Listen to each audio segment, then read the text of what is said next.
Stocks வாங்கி விற்று தலைவலியோடு இருக்கிற இன்வெஸ்டராக நீங்கள் இருக்க வேணாம்னு நினைக்கிறீங்களா? மியூச்சுவல் ஃபண்டில் தாராளமாக நீங்கள் இன்வெஸ்ட் பண்ணலாம். 1 கோடி என்ற இலக்கை அடையலாம். சில ஆயிரம் சம்பாதிக்கக்கூடிய ஒரு முதலீட்டாளராக நீங்கள் இப்போ இருந்தாக்கணும். லட்சங்களை கடந்து 1 கோடியை நீங்கள் எட்ட முடியும். மைல்ஸ்டோன்ஸ் 12 அதற்கான ஒரு இடம் தான்.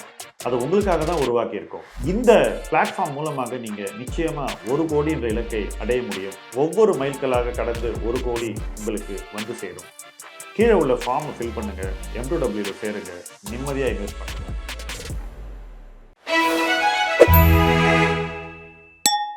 ஃப்ரெண்ட்ஸ், இன்னைக்கு முதலீட்டு களம் நம்ம பேச போற தலைப்பு சின்ன நோட்டு பெத்த லாபம்.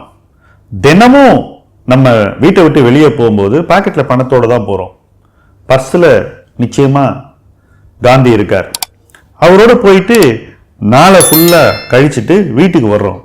திரும்பி வரும்போது போனபடி பர்ஸ் இருக்கான்னு பார்த்தீங்கன்னா நிச்சயமா இருக்காது.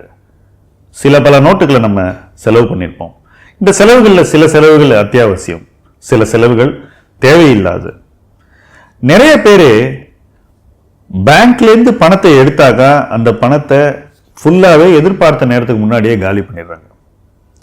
இந்த பழக்கத்திலேருந்து சற்றே மாறி வேறு ஒரு மெத்தடை ட்ரை பண்ணா என்ன அப்படின்றதான் என்னோட தாட் ப்ராசஸ். அதுதான் உங்களோட இன்னைக்கு ஷேர் பண்றேன். இப்போ நம்ம ஒரு சின்ன நோட் எடுத்துப்போம். இது ஒரு 100 ரூபாய் நோட்டு. தினமும் நம்ம பர்ஸ்ல இது போல பல நோட்டுகள் இருக்கும். ஆனா திரும்பி வரும்போது ஒரே ஒரு நோட்டை தினமும் சேவ் பண்ணோம், இது செலவே பண்ணக்கூடாதுன்னு டெய்லி ஒரு நோட்டை கூட்டுறோம்னு வச்சுக்கோங்க. 30 நாள்ல நம்மளால 3000 ரூபாய் சேவ் பண்ண முடியும். இந்த 100 ரூபாய் நோட்டு இல்லாம ஒரு 50 ரூபாய் நோட்டையாவது பண்ணணும்னு வச்சுக்கோங்க. நீங்க ஒரு 1500 ரூபாய் ஒரு மாசத்துக்கு சேவ் பண்ண முடியும். இந்த பணத்தை நம்ம எங்க இருந்து சேவ் பண்றோம்? தேவையில்லாத சில விஷயங்கள். உதாரணத்துக்கு பசி இல்லாத போது வெளியில சாப்பிட்றது, சிகரெட் பிடிக்கிறது, தேவையில்லாத டஸ்மாக்ல போய் 2 பேருக்கு ட்ரிங்க்ஸ் வாங்கி கொடுக்கறது, மொக்க படத்தை போய் பார்க்கறது, பைக்ல தேவையில்லாம பெட்ரோல் போட்டு ஊற சுத்துறது, இப்படி எத்தனையோ வழிகளில் நம்ம செலவு பண்றோம். இதுல அவசியம் இல்லாத விஷயத்தை டெய்லி கண்ட்ரோல் பண்ணாலே டெய்லி ஒரு நோட்டை நம்ம சேவ் பண்ண முடியும். என் ஃப்ரெண்ட் ஒருத்தர் கிட்ட இந்த ஐடியாவை சொல்லி பார்த்தேன். இதை பத்தி என்ன நினைக்கிறீங்க அப்படின்னு கேட்டேன். சார், டெய்லி கரையுது சார், தண்ட செலவு நிறைய அப்படின்னாரு. சரி, உங்க பையனுக்கு என்ன வயசு அப்படின்னு கேட்டேன். சார், அவனுக்கு 2 வயசு சார் அப்படின்னாரு. தினமும் அவனை நினைச்சிட்டு இந்த 100 ருபீஸ் செலவு பண்ணாம வச்சுக்கன்னா என்ன ஆகும் தெரியுமான்னு கேட்டேன். என்ன சார் ஆகும்? ஒரு 3000 ரூபாய் மாசத்துக்கு சேவ் பண்ணலாம், 36,000 ரூபாய் வருஷத்துக்கு கிடைக்கும் அப்படின்னு கேஷுவலா சொன்னார். இந்த 36,000 ரூபாய் நீங்க இன்வெஸ்ட் பண்ணி ஒரு 10% ரிட்டர்ன் எடுக்க பார்த்தீங்கன்னா 7 வருஷத்துக்கு ஒரு தடவை இந்த பணம் டபுள் ஆயிடும். இப்படி வருஷம் நீங்க ஒரு 36,000 ரூபாய் போட்டீங்கன்னா அது பாட்டு வளர்ந்துகிட்டே இருக்கும்.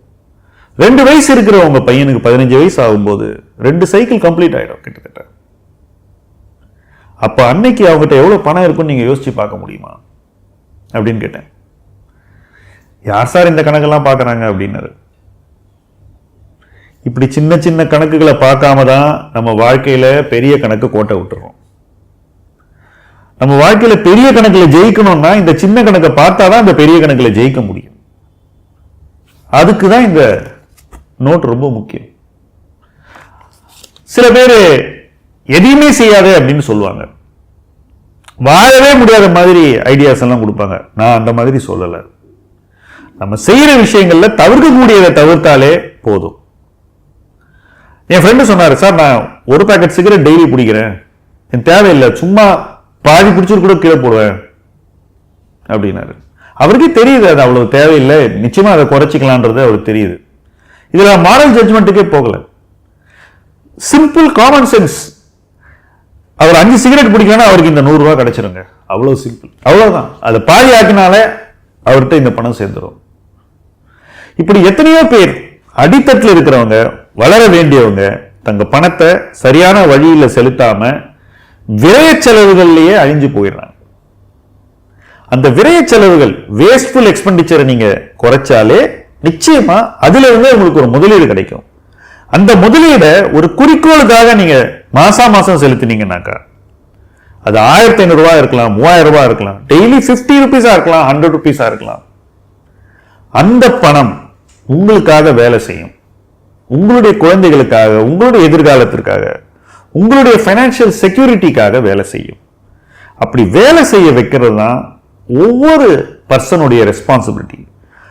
வளர்ந்து வர்றவங்க, சாதாரண அடித்தட்டிலிருந்து வளர்ந்து வர்றவங்க இந்த பழக்கத்தை முதல்ல ஏற்படுத்திக்கணும். அப்படி ஏற்படுத்திக்கிட்டாதான் அவங்க பொருளாதார ரீதியா வளர முடியும். இல்லைன்னா கடன்காரனாவே வாழ்வாங்க. எந்த நிலையிலையும் அவங்களுக்கு சொத்துக்கள் சேராது. அவங்க வளர்ச்சி என்பது எல்லா காலகட்டங்களிலும் வேற ஒருத்தருக்கான வளர்ச்சியா இருக்கும். அந்த வளர்ச்சி அவங்களுக்கான வளர்ச்சியா இருக்காது. எந்த வளர்ச்சியும் பொருளாதார ரீதியாக உங்களுக்கான வளர்ச்சியாக அமைய வேண்டும். அதை அமைத்துக் கொள்ள வேண்டும். அந்த பொறுப்பு உங்களை சார்ந்தது. சோ இந்த சின்ன நோட்ல இருந்து எப்படி பெற்ற லாபம் எடுக்கிறது அப்படின்றத நீங்க யோசிக்கணும், செஞ்சு காட்டணும். தினமும் அதுக்காக நீங்க பாடுபடணும். அந்த சிந்தனையில இருக்கணும். அந்த சிந்தனையில இருந்தீங்கன்னா நிச்சயமா நீங்க செயல்ல காட்டுவீங்க. அந்த செயல் உங்களை சரியான இடத்திற்கு கொண்டு செல்லும். நாம் இணைந்து அந்த இடத்தை நோக்கி பயணிப்போம். முதலீட்டு களம் உங்கள் களம். நன்றி.